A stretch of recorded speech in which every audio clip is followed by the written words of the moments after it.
একটা অবাক অবাক করা এবং খুবই বিস্ময়কর একটা ঘটনা ঘটলো দেখলাম। ডেইলি স্টারের সম্পাদক আহ, মাহফুজ আনাম তিনি একটা দেখলাম যে মিডিয়া নিয়ে তারেক রহমানের আয়োজনে একটা প্রোগ্রামে তিনি বক্তব্য দিচ্ছেন মিডিয়ার স্বাধীনতা নিয়ে। অনেকটা ভূতের মুখে রাম রাম, আপনি খেয়াল করে দেখেন। মাহফুজ আনাম তারেক রহমান কর্তৃক আয়োজিত প্রোগ্রামে বক্তব্য দিচ্ছেন মিডিয়ার নিরপেক্ষতা নিয়ে।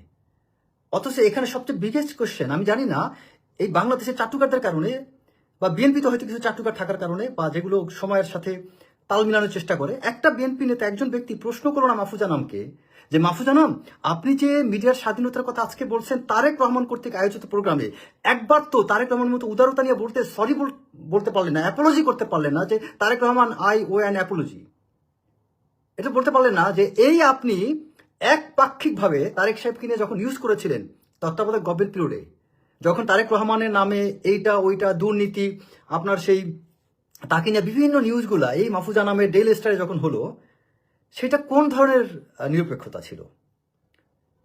বিএনপিকে নিয়ে খালেদা জিয়াকে নিয়ে কতটা সৎ, কমপক্ষে আমি 50টা পেপার কাটিং মাহফুজা নামকে দেখাতে পারবো, যেখানে তারেক রহমানের বিরুদ্ধে তার নেতারা তাদের কি কি স্টেটমেন্ট দিয়েছে, লুৎফুজ্জামান বাবুর কি বলছেন, ফালু কি বলছেন, এবং বিভিন্নভাবে তার বিরুদ্ধে বিভিন্ন স্টেটমেন্টগুলা এই ডেইলি স্টারে 2011 পরে 2008 সালের দিকে 7 সালের দিকে আপনার 11 সময়ে যখন ঢালাওভাবে নিউজ হইল তারেক সাহেবের বিভিন্ন নেগেটিভ বিষয় নিয়ে, বসুন্ধরার কাছ থেকে তারেক রহমান কি করতে চেয়েছিলেন, কত টাকা নিতে চেয়েছিলেন, ওই তারপরে আরো অনেক বিষয়, এই যে বিভ্রান্তকর মিথ্যা নিউজগুলো তখন তারেক রহমানকে নিয়ে করেছিলেন, সে আপনার আজকে লজ্জা করলো না? এই তারেক রহমান যখন উদারতা দেখালো, তিনি যখন এই আপনাদের অফিস পোড়ানোর পরে যখন তিনি একটা মিডিয়ার এরকম একটা আয়োজনে করলেন যেখানে আপনি আজকে বক্তব্য রাখতে পারতেছেন এবং সেটা তারেক সাহেবের আয়োজনে, তখন তো চক্ষু লজ্জা একটা ব্যাপার আছে। তখন তো মাহফুজা নাম আপনার উচিত ছিল একটু হইলো বলা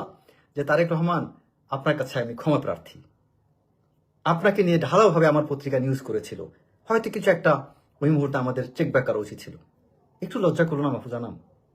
আপনারা কতটা হিপোক্রেটের মতো ভূমিকা পালন করবেন? এই ডেইলি স্টার পোড়ানোকে আমি কখনোই সমর্থন করি না, কিন্তু মিডিয়ার স্বাধীনতাকে সবসময় আমি সম্মান করি, কিন্তু এই ডেইলি স্টার পূর্বে যা করেছে এই বাংলাদেশের মানুষের বিভিন্ন ধর্ম, আমাদের ধার্মিক লোকগুলোকে, হিজাবি মেয়েদের বিরুদ্ধে, যখন আপনার আওয়ামী লীগ সরকার পিরিয়ডে যখন বিভিন্ন জনকে গুম খুন করা হয়েছে, আপনি হ্যাঁ গুমের বিরুদ্ধে কিছু নিউজ করছেন আপনার, ঠিক আছে, কিন্তু বিশেষ করে আমাদের ধার্মিক শ্রেণী মানুষগুলো নিয়ে যখন ডেইলি স্টার জঙ্গি তকমা দিয়ে নিউজ করেছিলেন, যখন তারেক সাহেবকে নিয়ে আজেবাজে নিউজ করেছিলেন, তখন আপনাদের বিবেক একটু বাধা দেয়নি?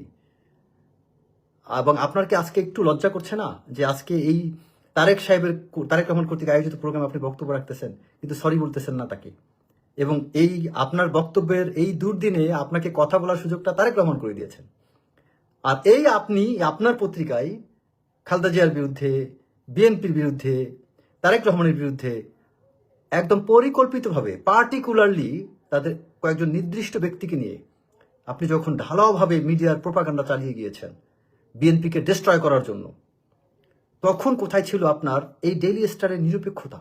তখন কোথায় ছিল ডেইলি সাংবাদিকদের স্বাধীনতা, মত প্রকাশের স্বাধীনতা? মত প্রকাশের স্বাধীনতা কি ওইটাকে কখন মত প্রকাশের স্বাধীনতা বলে? যখন আপনি নির্দিষ্টভাবে পার্টিকুলারলি কোনো পলিটিক্যাল লিডারকে, পলিটিক্যাল পার্টিকে যখন আপনি প্রোপাগান্ডার মাধ্যমে, মিথ্যা প্রচারণার মাধ্যমে তাদেরকে যখন ক্যারেক্টার অ্যাসাসিনেশন করবেন, যখন আপনি স্মিয়ার ক্যাম্পেইন করবেন, সেটা কি নৈতিকতা লঙ্ঘন না?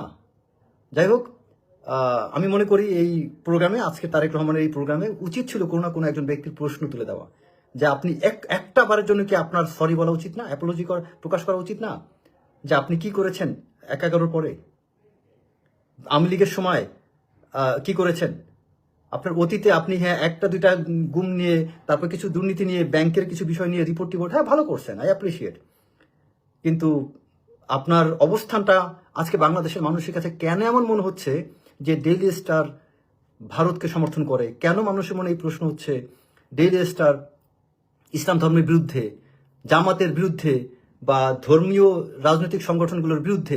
এই পারসেপশনটা কেন তৈরি হবে? আপনি একজন সাংবাদিক, আপনি সবার জন্য সমালোচনা করবেন, সবার জন্য আপনি সমর্থন করবেন, আর না হয় কাউকেই করবেন না। আপনার অবস্থানটা নিরপেক্ষ থাকবে। আপনি পার্টিকুলারলি নির্দিষ্টভাবে আপনি কিছু দলকে কেন আপনি টার্গেট করে নিউজ করতে থাকবেন? আশা করি আল্লাহ মাহফুজা নামকে হেদায়েত দিবেন। আর তারেক রহমানকে আমি ধন্যবাদ দিই যে এমন ম্যাচিউরড একটা ইনিশিয়েটিভ নেওয়ার জন্য। তবে একই সাথে আমি আপনাকে সতর্ক করে বলবো যে আপনি তাকে তার সাথে প্রফেশনালিজম বজায় রাখেন। আপনার দায়িত্ববোধ থেকে যেটা করেছে ঠিক আছে, বাট ডোন্ট ট্রাস্ট প্রথম আলো, ডোন্ট ট্রাস্ট ডেইলি স্টার। আপনার পেশাগত জায়গা থেকে, দায়িত্ববোধ থেকে, নীতি নৈতিকতার জায়গা থেকে আপনি ডেইলি স্টারের পক্ষে প্রতিবাদ করতে পারেন, প্রথম আলোর মত প্রকাশের স্বাধীনতা নিয়ে কথা বলতে পারেন, ডেইলি স্টারের মত প্রকাশের স্বাধীনতা নিয়ে কথা বলতে পারেন, বা তারেক রহমান আপনি তাদেরকে বিশ্বাস করতে চান না, তাহলে শেষ হয়ে যাবেন। বিএনপির যারা আমার এই বক্তব্যটা শুনতে পাচ্ছেন, দয়া করে প্রত্যেকে এটা শেয়ার করবেন যাতে এটা বিএনপির সবার কাছে এই বার্তাটা যায়।